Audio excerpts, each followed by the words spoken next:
September 23, 2023 ನನ್ನ birthday ದಿನ ಅಜ್ಮೇರ್ ಅಲ್ಲಿರುವಂತಹ ವೆರಿ ಫೇಮಸ್ ಖ್ವಾಜಾ ಗರೀಬ್ ನವಾಜ್ ದರ್ಗಾಗೆ ಹೋಗಿರ್ತೇನೆ. ಈ ಹಿಂದೆ ಇದೇ ಒಂದು ದರ್ಗಾದ ಮ್ಯಾನೇಜ್ಮೆಂಟ್ ಅಲ್ಲಿ ಕೆಲಸ ಮಾಡ್ತಿದ್ದಂತಹ ಕೆಲವು ದರಿದ್ರದವರು ದರ್ಗಾ ನೋಡ್ಲಿಕ್ಕೆ ಅಂತ ಬರ್ತಿದ್ದಂತಹ ಒಂಟಿ ಹೆಂಗಸು ಹಾಗೂ ಲೋಕಲ್ ಹುಡುಗಿರ್ನ ರೇಪ್ ಮಾಡಿರುವಂತಹ ಸುಮಾರು 250ಕ್ಕೂ ಹೆಚ್ಚು ಕೇಸಸ್ ಇವೆ. ಸುಮಾರು ವರ್ಷಗಳಿಂದ ಆ ದರ್ಗಾನ ಮ್ಯಾನೇಜ್ಮೆಂಟ್ ಅಲ್ಲಿ ಕೆಲಸ ಮಾಡ್ತಿದ್ದಂತಹ ಕೆಲವು ದರಿದ್ರದವರು ಈ ಕಚಡಾ ಕೆಲಸನ ಮಾಡ್ತಾ ಇರ್ತಾರೆ. ಕೊನೆಗೆ ಒಂದು ದಿನ ಅವರೆಲ್ಲ ಸಿಕ್ಕಿಬಿದ್ದು ಅವ್ರಿಗೆ ಕಾನೂನು ರೀತಿ ಶಿಕ್ಷೆನೂ ಆಗಿದೆ. ಸೊ ಇಲ್ಲಿ ತಪ್ಪು ಮಾಡಿದವರು ದರ್ಗಾನ ಮ್ಯಾನೇಜ್ಮೆಂಟ್ ಅಲ್ಲಿ ಕೆಲಸ ಮಾಡ್ತಿದ್ದಂತವ್ರೆ ಹೊರತು ದರ್ಗಾದಲ್ಲಿದ್ದಂತಹ ದೇವ್ರಲ್ಲ.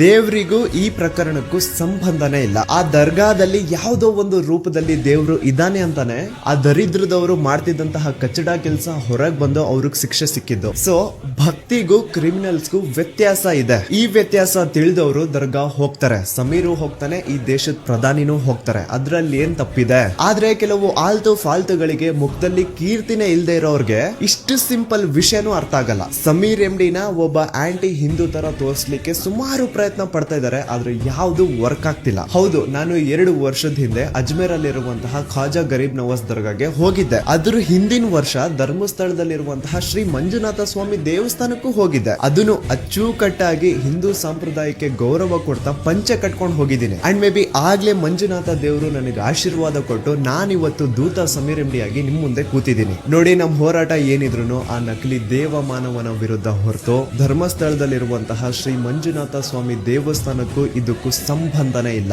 ಅನ್ನೆಸೆಸರಿ ಆಗಿ ಬೇಕಂತ ಇವ್ರುಗಳೇ ದೇವಸ್ಥಾನನ ಮುಂದೆ ತರ್ತಿದ್ದಾರೆ. ಆ ದೇವ್ರ ಮೇಲೆ, ಮಂಜುನಾಥ ಸ್ವಾಮಿ ಮೇಲೆ ನನಗೂ ಗೌರವ ಇದೆ, ನಂಬಿಕೆನೂ ಇದೆ. ಆದ್ರೆ ಒಂದು ಹಿಂದೂ ದೇವಸ್ಥಾನನ ಮುಂದೆ ಇಟ್ಟು ಒಂದು ಜೈನ್ ಕುಟುಂಬ ಯಾವ ತರ ಎಲ್ಲ ಅನಾಚಾರ ಮಾಡಿದೆ, ಯಾವ ತರ ಎಲ್ಲ ಹೆಣ್ಮಕ್ಳ ಮಾಡಿದೆ, ದೇವರು ಇರುವಂತಹ ಜಾಗದಲ್ಲಿ ಎಷ್ಟೆಲ್ಲ ಪಾಪಗಳನ್ನ ಮಾಡಿದ್ದಾರೆ ಅಂತ ಅವರ ನಿಜವಾದ ಮುಖವಾಡಗಳನ್ನ ಜನಗಳಿಗೆ ತೋರಿಸ್ಬೇಕು ಅನ್ನೋದೇ ನಮ್ಮ ಉದ್ದೇಶ. ಇಲ್ಲಿ ಯಾರು ದೇವಸ್ಥಾನಕ್ಕಾಗ್ಲಿ ಅಲ್ಲಿರುವಂತಹ ಶ್ರೀ ಮಂಜುನಾಥ ಸ್ವಾಮಿ ದೇವರಿಗಾಗ್ಲಿ ಅಪಪ್ರಚಾರ ಮಾಡ್ತಿರೋದೇ ಇವ್ರುಗಳು. ನಿಮ್ಮಲ್ಲಿ ಯಾರಿಗಾದ್ರೂ ದೇವಸ್ಥಾನಕ್ಕೆ ಹೋಗ್ಬೇಕು ಅಂತ ಇದ್ರೆ ದಯವಿಟ್ಟು ಹೋಗಿ, ಎಲ್ರು ದೇವಸ್ಥಾನಕ್ಕೆ ಹೋಗಿ ಆ ದೇವ್ರ ಹತ್ರ ಕೇಳ್ಕೊಳ್ಳಿ, ಅಪ್ಪ ತಂದೆ ನೀನಿರುವಂತಹ ಜಾಗದಲ್ಲಿ ಸುಮಾರಷ್ಟು ಹೆಣ್ಮಕ್ಳಿಗೆ ಅನ್ಯಾಯ ಆಗಿದೆ, ಎಷ್ಟೋ ಜನ ಕಿರುಕುಳ ಪಡ್ಕೊಂಡು ಸತ್ತಿದ್ದಾರೆ, ಅವ್ರಿಗೆ ಆದಷ್ಟು ಬೇಗ ನ್ಯಾಯ ಸಿಗ್ಲಿ ಅಂತ ಕೇಳ್ಕೊಳ್ಳಿ. ಅಂಡ್ ಸೌಜನ್ಯಳಿಗೆ ನ್ಯಾಯ ಸಿಕ್ಕಾದ್ಮೇಲೆ ನಾನು ಅಗೇನ್ ಆ ದೇವಸ್ಥಾನಕ್ಕೆ ಹೋಗ್ಬೇಕಂತ ಇದ್ದೀನಿ. ನಮ್ಮ ಹೋರಾಟ ಏನಿದ್ರು ಅನ್ಯಾಯದ ವಿರುದ್ಧ, ಧರ್ಮದ ವಿರುದ್ಧ ಅಲ್ಲ. ಇದನ್ನ ಅರ್ಥ ಮಾಡ್ಕೊಂಡು ಆಲ್ರೆಡಿ ಬಹಳಷ್ಟು ಜನ ನಮಗ್ ಸಪೋರ್ಟ್ ತೋರಿಸಿದೀರಾ. ಅಂಡ್ ನಿಮ್ಮ ಸಪೋರ್ಟ್ಗೆ ನಾನು ಯಾವತ್ತಿಗೂ ಚಿರಋಣಿಯಾಗಿರ್ತೇನೆ.